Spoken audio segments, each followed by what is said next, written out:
Hi, this is Kevin at the Virtual Planetarium at Raritan Valley Community College. Welcome to our weekly Star Talk. Today we're going to be talking about things that are opposite to the sun in the sky. But before we talk about that, let's talk about our upcoming moon phases. We have a first quarter moon on August 15th, we have a full moon on August 22nd, and then we have a last quarter moon on August 30th. Like we mentioned last week, this upcoming full moon on August 22nd is a blue moon. What does that mean? We're not talking about the color of the moon, though sometimes the moon does look a little bluish, but that's only if there's big enough particles in the atmosphere.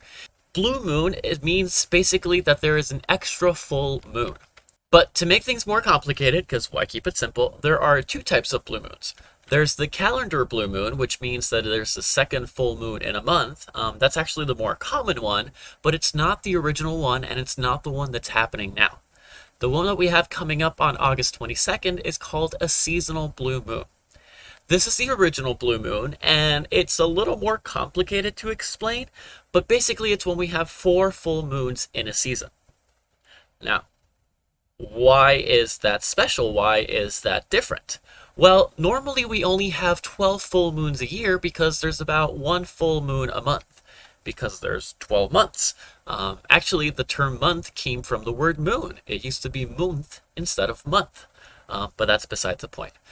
But since the lunar cycle is 28 days roundabout, but months are usually a little longer, like they're 30 or 31 days, some years there are 13 full moons in a year. And that 13th one is the blue moon. But of course, we couldn't make it simple and just say that the last and 13th moon is the blue moon. No, instead, we decided to go by seasons. So in a normal year with 12 full moons and 4 seasons, that means that there are 3 full moons in a season.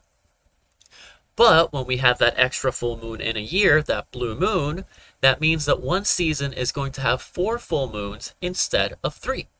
And that's the one we classify as the blue moon. So again, we can make it simple and make it be the 4th full moon of the season, right? Good joke. No, it's actually the 3rd full moon of a month with 4 full moons. Now, you might be wondering why we even have to specify that there is a blue moon. Well, this was actually made for farmers in the 19th and 20th centuries because each full moon already has a name. For example, the January full moon is the wolf moon, and the February one is known as the snow moon. Well, since each month moon has a name, if we throw an extra one, that'll throw off the whole calendar and confuse the farmers. So the Maine Farmer's Almanac decided that that extra blue moon is going to be called a blue moon. And that way it's easier to keep track of the different moon months for the farmers and such.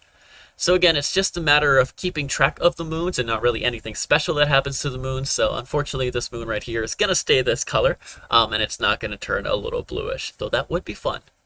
All right, now we're going to change the subject, kind of. We're going to be talking about Jupiter. Jupiter is the biggest planet in our solar system and the second brightest planet in our sky, actually. And you've probably seen it these last few weeks if you've looked east after sunset. Here I had the sky set up for about 10 o'clock at night during these next few weeks. And you've probably noticed it because it is really, really, really bright in the sky. Well, Jupiter is soon going to be at opposition. Okay, and what does opposition mean? Well, it means that it's directly opposite of the sun from our point of view. Here we have a little diagram that shows us right here in green and blue right there, and then the sun's the bright yellow one in the middle, and then Jupiter is at a point in its orbit that is directly between, that we are directly between it and the sun. And what does that mean? Well, really it means that Jupiter is going to be a little brighter in the sky. And why does it look brighter? Well, because it's directly opposite of the sun, like we can see here, we're actually seeing the full daytime side directly. And also, when we are at opposition, we're actually very close to being at our closest points in the orbit. It's not necessarily the closest point, it might be off by a day or two because the orbits aren't round, but we're pretty close to being closer, so it gets brighter in the sky. Which means that, again, it's going to be really, really easy to spot. Now, another thing opposition brings is that it will rise just as the sun is setting. Since it's exactly opposite the sun in the sky, as the sun is setting, Jupiter is going to be rising in the east. So that means Jupiter is going to be in the sky all night for opposition, and as the days go on, it's going to be rising a little earlier and earlier every day. So you should be able to see Jupiter if you look towards the east just after it gets dark. Now, Jupiter is going to be at opposition on August 19th, but the difference in brightness isn't that noticeable from one day to the other, so you can definitely see it just be brighter over these next few weeks and such. So again, if you look towards the east, just after the sun has set, you're going to see a very bright dot, and that one right there is the planet Jupiter. As a bonus point, if you look and find Jupiter in the sky, you'll notice that there is another semi-bright dot towards the left of it, and that is the planet Jupiter. Jupiter passed opposition quite a while ago, so we don't really talk about that right now, but it's cool that they're actually pretty close in the sky, so if you find one, you should definitely be able to find the other one. Now, one thing to note is that opposition is not something rare, actually, like at all. It's something that happens every year because the Earth is going around the sun, and it takes 1 year to go around the sun. So every time it goes around, at some point, it's going to be in between the sun and Jupiter. And every time that happens, that's when we're at opposition. So again, that happens about once a year.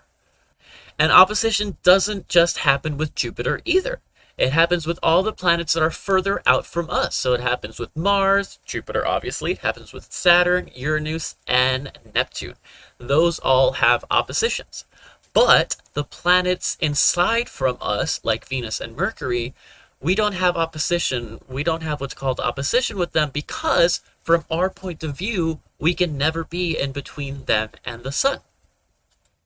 Now you might be wondering, can our moon be at opposition?